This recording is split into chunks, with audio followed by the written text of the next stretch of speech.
Tapos na natin yung icing, etong itsura niya. Malalaman mo pag okay na siya, pag tinaob mo siya, tas hindi nalalaglagan yan, oh. Oh, diba? Okay na siya.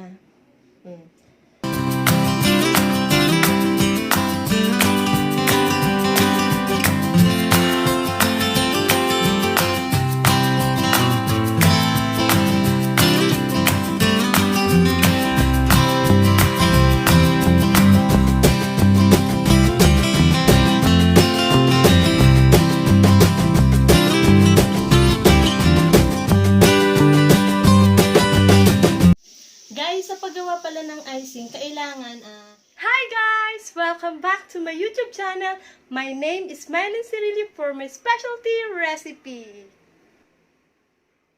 For today's video, gagawa tayo ng bold icing. So let's start!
Ayan guys, eto na. Tapos na yung icing natin. Malalaman natin to pag okay na, pag tinaob natin, tapos hindi nalalaglag. Tingnan mo, ganyan guys, oh. Okay na siya, consistent na siya, oh. Diba? Ngayon, ilalagay na natin siya sa mango cake. Guys, bali, 2 itlog pala yung nilagay ko dito kasi yung itlog na nabili ko, maliit siya. Small size siya. Pero pag yung itlog nyo, large size, pwede isa lang gamitin nyo. Sa akin kasi maliit, kaya dinalawa ko kasi baka konti yung maging egg whites niya.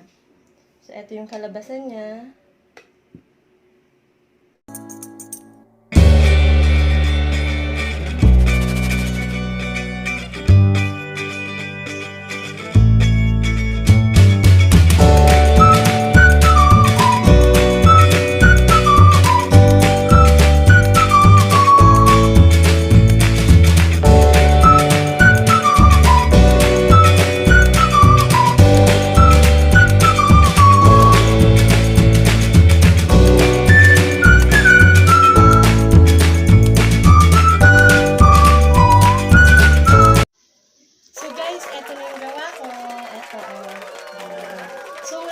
Lalagyan natin to ng mango. Guys, sa paggawa pala ng icing, pag minix mo siya, pag naging medyo foamy na siya, saka kayo mag-caramelize ng sugar. Kasi pag inunan yung i-caramelize yung sugar, tapos gagawa kayo neto, titigas yung sugar. So, uulit na naman kayo, lalagyan nyo siya ng tubig para maging caramelize ulit. Kaya ang gawin nyo, i-mix nyo muna tong egg whites, tapos pag medyo foamy na siya, ilagay nyo na yung suka. Paglagay ng suka, ayan, mix-mix lang. Tapos, dapat may kasama kayo or katulong kayo sa paggawa neto. Kasi mahirap pag ikaw lang mag-isa eh. Kasi na-try ko na yun eh, yung unang gawa ko neto. Nung hinayaan ko siya, naging parang watery yung egg whites. Diba, minix ko ng minix, naging foamy siya. Tapos, iniwanan ko. Tapos, medyo mamaya, parang naging watery na siya. Kaya dapat, continuous lang ang pag-mix.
Thank you for watching. Please don't forget to like and subscribe. Thank you. Ingat po kayo palagi. Diyos mabalos. Bye-bye.